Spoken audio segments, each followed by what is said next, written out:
So at a high level, what does it mean to meet DFARS and NIST requirements? Yeah, great question. And so kind of focusing on today's requirement, it'll start with identifying the information that has to be protected.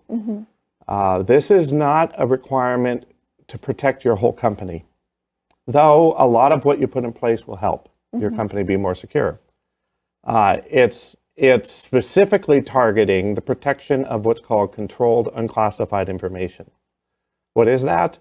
That is technical information that is either received by from your customer, like a drawing or specification. There are other kinds of information that falls into this category of CUI.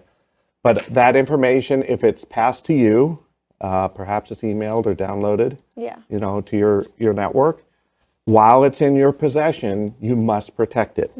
That means if you have to let other people in the company use it, it has to stay protected. If you have to print a copy in order to use it in manufacturing, it has to be protected.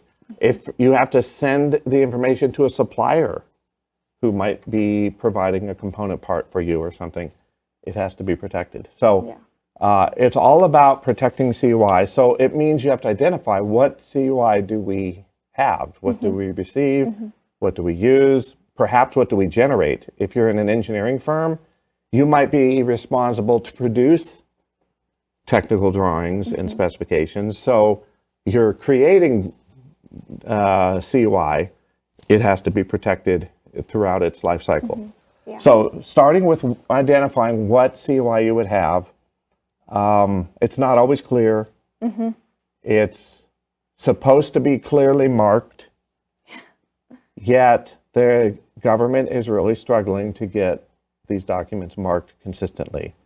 So you have to kind of understand, is this technical information that's part of a defense-related contract? And if so, treat it as CUI. It's better to be a little more general with the definition, protect more than you need to, rather than protect less.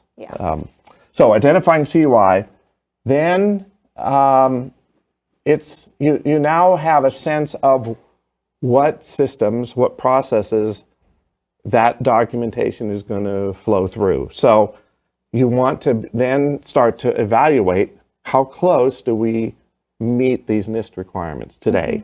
So doing a self-assessment, I'll even call it off the record for the moment, go through the 110 requirements one by one, see whether you have things in place that meet the requirements, or whether you have gaps, or whether you're partially implemented, and begin to document what you have and what your approach is to meeting the 110 requirements.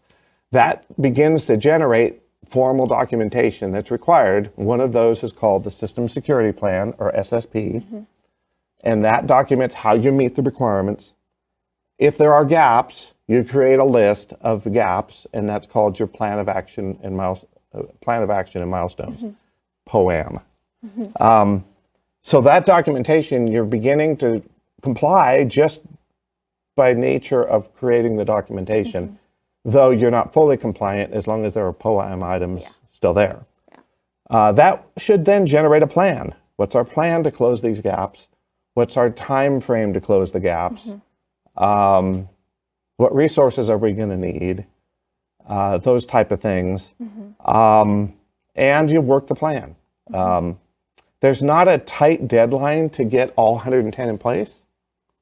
That will come when CMMC is here. But it absolutely means you know what you have in place, you know what your gaps are, you know what your plan to address them is, and you're working through that plan and maintaining those controls. This is not a once and done thing. It's a continual effort. And then finally, if something were to occur, in spite of all this security, if a security incident were to occur, somebody clicks on the wrong email and it installs a virus that affects the CUI or the system that the CUI is on, that would be a security incident. It's mandatory in the DFARS regulation that those are reported. So It's not straightforward. There are a lot of steps to it. Thank you for watching this video to the end. This is part of a longer series on DFARS, NIST, and CMMC compliance produced by Core Business Solutions. Please subscribe to this channel, like this video with a thumbs up, and click the bell to get notified when we drop a new video. Also, we'd appreciate it if you would share this video with your colleagues who need to stay up to speed on DFARS, NIST, and CMMC. Thank you, and we'll see you again in the next video.